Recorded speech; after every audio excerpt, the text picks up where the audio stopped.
Hi guys, it's me, Hunter King. Hunter King is back. Uh, Happy Halloween, almost here.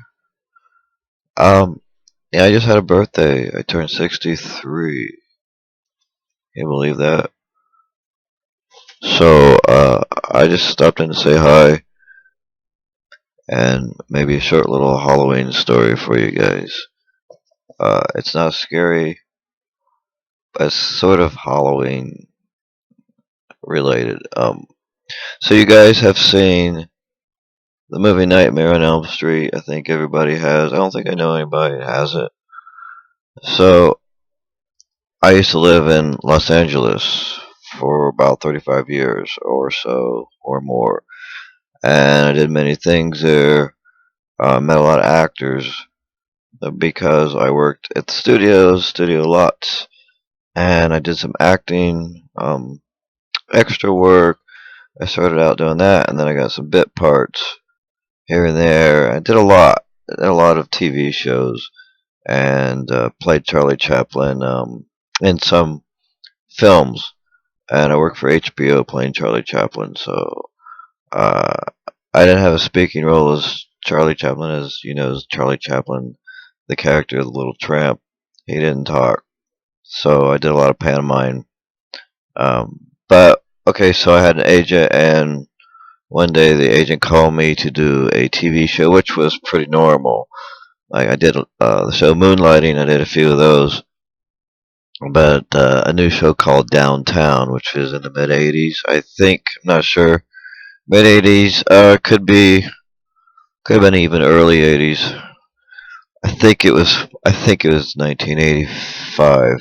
Yeah, and so they told me to go to the observatory and to wait for the AD to come get me and just sit there at the observatory, and that's what I was doing, sitting there top of the stairs on the outside, staring at the parking lot, and this guy comes out of his trailer, which I didn't even really notice there was a trailer there until a guy comes out, and I recognize him as actor Robert Englund, and I knew him from watching the series V, the original V series sci-fi show.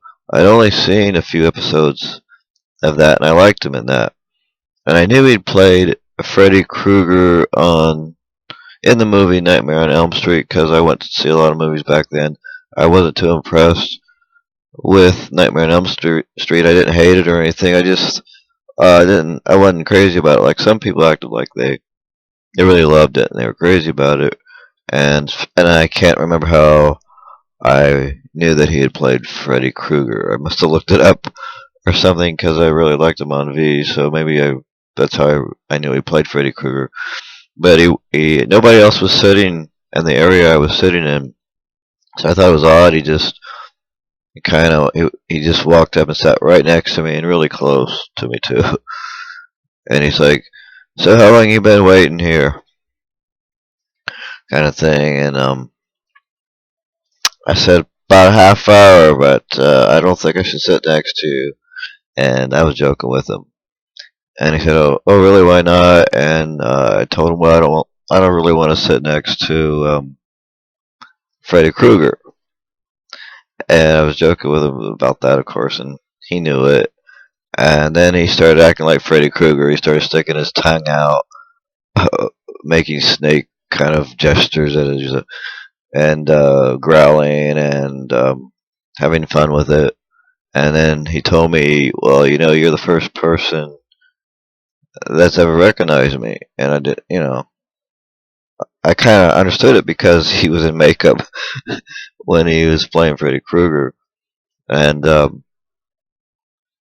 and he said something about, oh, he was going on about, well, he was offered to do the sequel, but he wasn't going to do it, and he hadn't told his agent yet. He just had a few days to think about it, and that's when I started to think. I think he should. Well, I don't know why he would turn that down. And I asked him, and he said, well, he didn't like horror movies, and he didn't like playing creepsters, creepy guys that made children afraid of him. and plus he thought there were better offers yet to come. He didn't know what at that point. And even then, we were just doing this little TV show. I was playing desk clerk. I only had a couple lines, but he had a.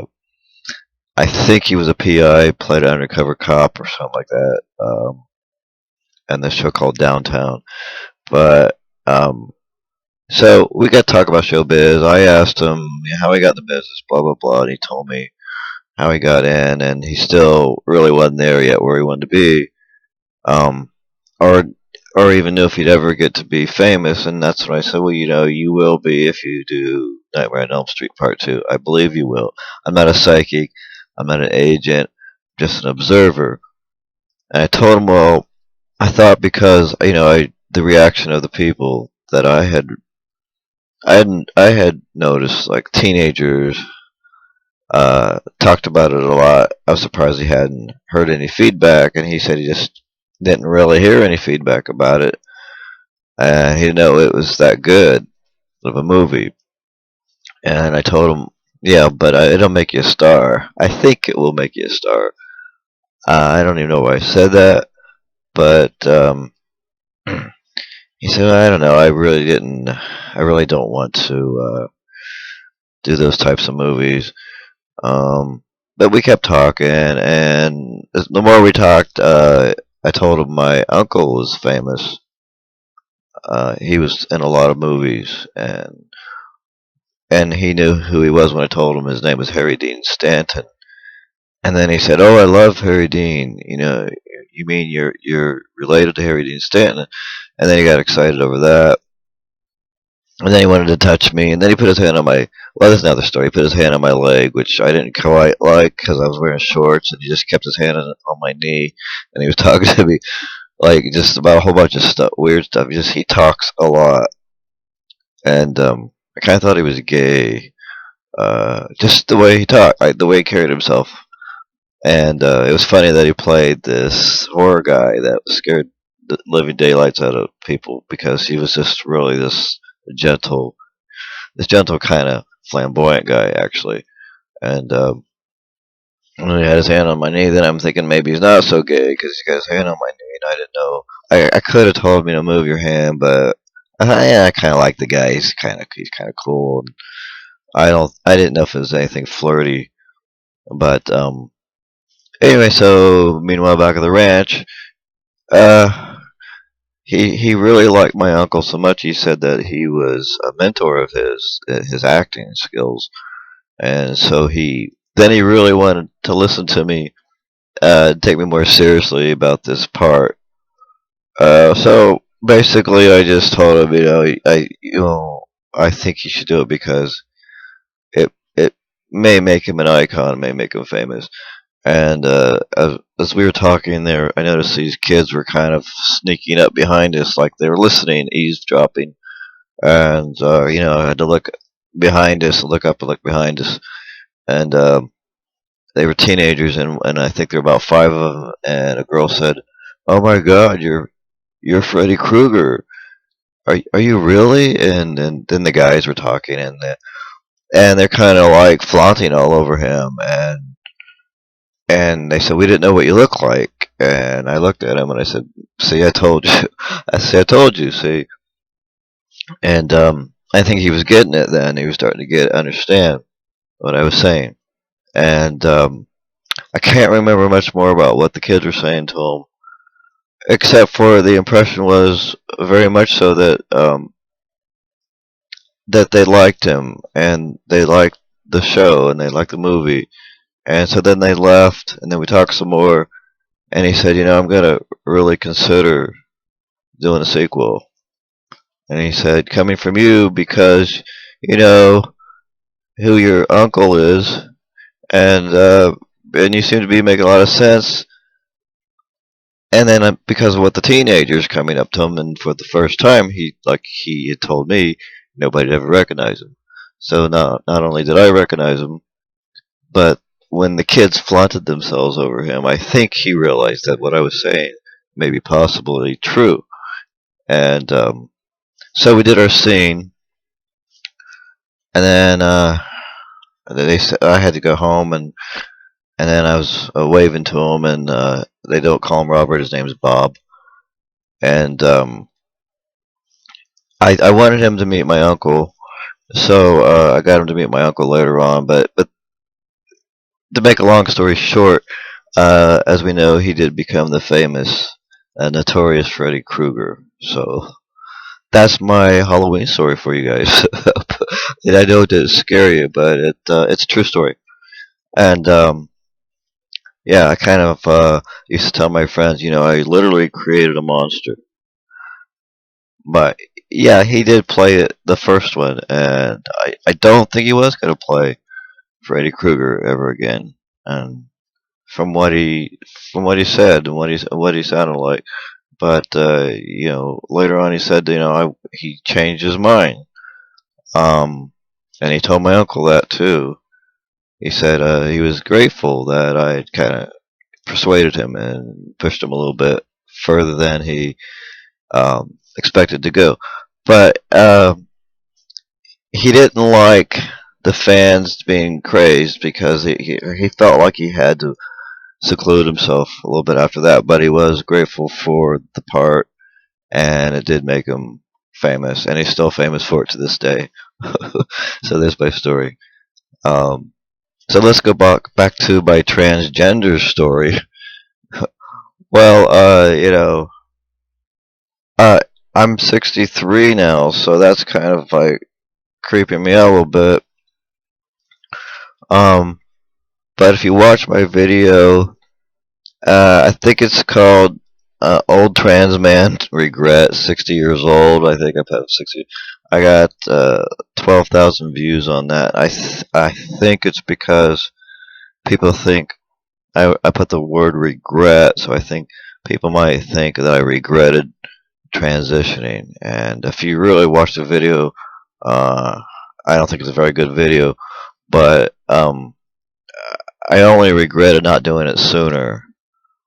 So somebody wanted to see a picture of when I asked my mother to buy me a cowboy outfit for Christmas. Uh, and there it is. I said they said, can you please ask me to please show the photo? And I couldn't find it. It just mysteriously turned up. The taller guy is my brother, of course. That's what he wanted for Christmas was a guitar. He went on to become a pretty good musician, and he was a studio musician too as well, a rock musician. I don't even know what year this was. Way back when the dinosaurs roamed the earth. So yeah, 'cause she said, "Well, what do you want for Christmas?" She asked me.